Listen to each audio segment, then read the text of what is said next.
was pretty fun!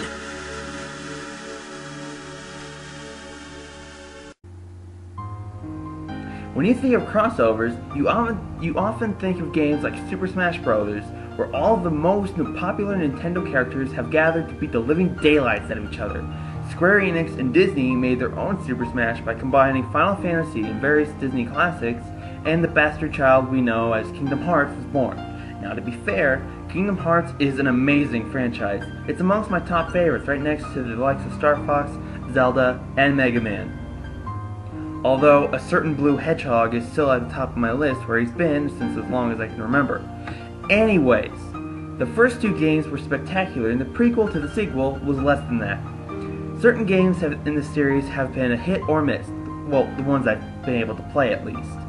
But the one that I played last year made me wish that I could get the hours of my life back after playing it. That game was Kingdom Hearts 358.5 Days. If you've played a Kingdom Hearts game, you know how it works. You go to various Disney worlds, help people such as Aladdin, Tarzan, Simba, etc. However, this is the only game in the series where you're not allowed to team up with the Disney roster, only other members of Organization 13. At first, you're paired up with Axel as you're guided through the tutorial, and the game sets the pace very quickly. And it's like this.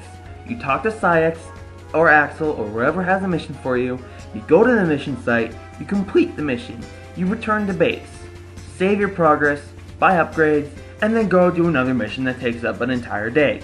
You get the fact that you're essentially the errand boy of the organization and nothing more by the fourth mission.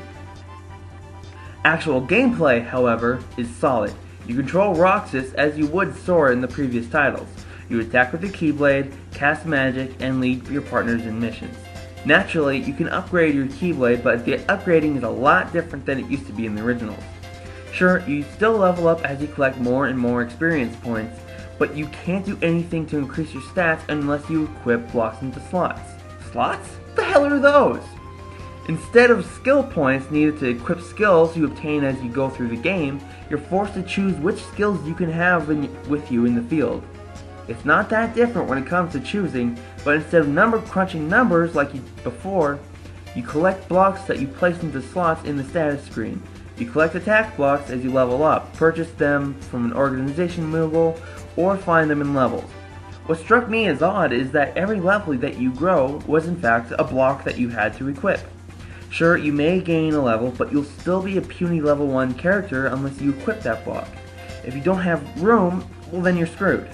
Sure, certain blocks have empty slots connected to them that you can use to add more gain levels, attributes for your Keyblade, or magic spells like fire. But would it be too much trouble just to stay with the formula that the prior games provided? Just a thought. The controls are nice and tight. Platforming was still a minor gripe as it was in the prior games, but hey, come to terms with that.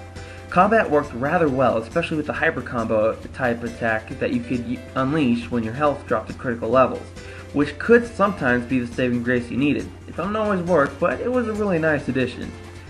The game also featured a multiplayer function via wireless, not Wi-Fi, that you could use to dish out a good old Kingdom Hearts Smackdown or work together in co-op. Unfortunately, I never really got the chance to play it with anyone, so I can't say much for functionality. Shame. A less important thing that I noticed during the storyline is that during certain cutscenes, you'll see snippets of Sora on the screen opposite the one Roxas is currently on, talking with the character you're conversing with. That's kinda neat, I guess. The tragic tale of Roxas, a tale of sorrow, a tale of... who cares? Roxas is and always was a whiny bitch that nobody liked. Ever since Kingdom Hearts 2, I've hated playing as him because the beginning of that game took 2 friggin' hours before the fun really started. That aside, you follow Roxas' time during the gap of Chain of Memories and Kingdom Hearts 2, while Sora's memories are being pieced back together. Each mission you complete to progress a non-existent plot progresses the game by a single day.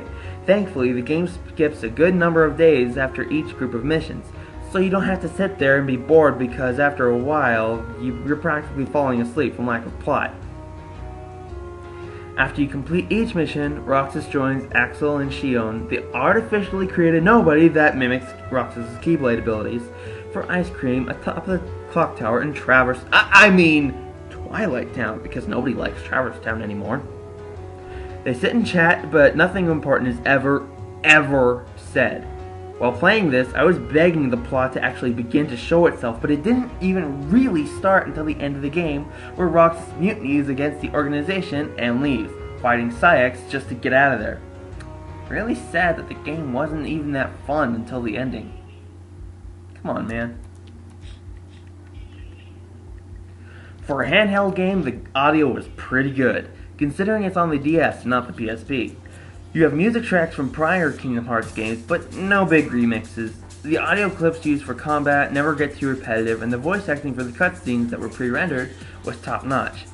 Well, as top-notch as English dubbing for these games can be, that is. Got it memorized? Graphics-wise, the game didn't look too bad. The Heartless looked decent, and the characters looked alright, if not a little blocky.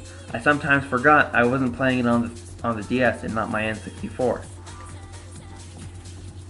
Overall, if you're a diehard Kingdom Hearts fan, then by all means, play this.